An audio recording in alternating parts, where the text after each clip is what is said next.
Avant de commencer à disserter sur ce qu'est l'espace, laissez-moi vous présenter un jeu qui illustre parfaitement l'espace et les conquêtes spatiales. Je parle de Kerbal Space Program, KSP, qui offre une expérience de jeu complète avec différents modes vous permettant d'expérimenter vos fusées ou vaisseaux pour toujours aller plus loin dans l'espace.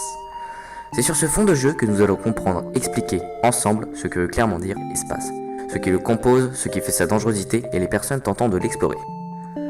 Commençons par remonter le temps à l'époque de la première conquête spatiale. Elle remonte à 1957, précisément le 4 octobre 1957. Le premier satellite nommé Sputnik 1 fabriqué par l'homme atteint l'espace.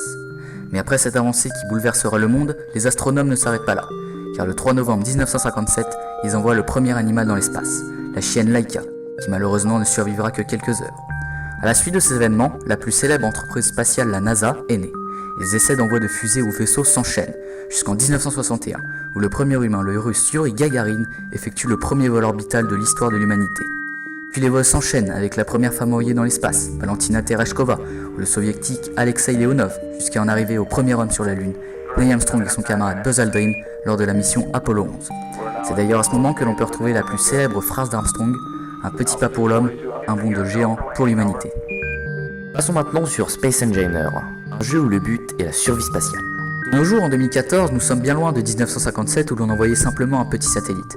Aujourd'hui, on ne compte plus les astronautes partis dans l'espace. Et grâce à quoi? Eh bien aux énormes progrès de la technologie en matière de vols spatiaux. Les deux concurrents directs sont les États-Unis et l'URSS, qui avaient chacun un nom propre à leur satellite. L'URSS avait choisi le nom Sputnik, quant aux États-Unis, c'était le nom Explorer. Comme on a pu le voir précédemment, l'URSS semble nettement devancer les États-Unis, car ils envoyèrent le premier objet ainsi que les premiers humains dans l'espace.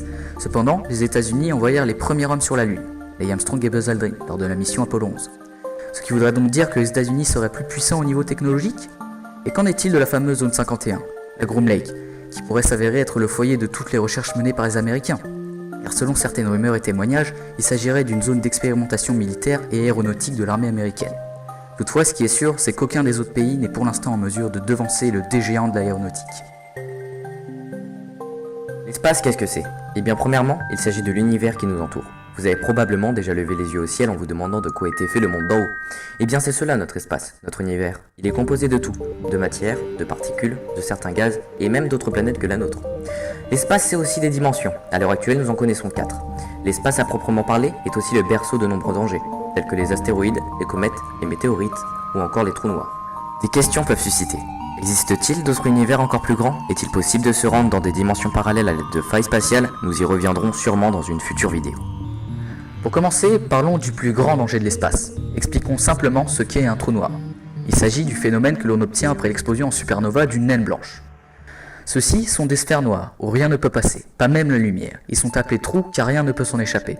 Une fois happé par un trou noir, il est impossible d'en ressortir, quel que soit l'objet ou l'élément pris. Lors de la formation d'un trou noir, il se produit également une courbure de l'espace-temps. Bien sûr, nous ne les craignons pas sur notre planète, car notre trou noir, Sagittarius, se trouve à 30 000 années-lumière. Un des dangers auxquels nous pouvons être confrontés est le crash d'une météorite. Celles-ci sont des morceaux, des corps solides, dus à l'explosion de plus gros astéroïdes sur des planètes ou d'autres astres. Elles dérivent dans l'espace jusqu'à tomber, exploser sur une surface dure. Elles sont dangereuses car même lors de leur dérivée atmosphérique, elles ne perdent pas de leur vitesse et donc de leur puissance lors de l'impact. Pour donner un ordre d'idée, la météorite de Chicxulub faisait 10 km de diamètre et a créé un cratère de 180 km. Au fil de la vidéo, nous avons vu grossièrement ce qu'était l'espace, l'univers, ce qui le composait. Nous avons pu découvrir ceux qui avaient tenté de l'explorer et ceux qui ont participé à sa découverte. Il reste sûrement beaucoup de choses à dire sur l'espace, mais l'heure viendra où nous vous en reparlerons. En attendant, si la vidéo vous a plu, n'hésitez pas à nous dire ce que vous en pensez.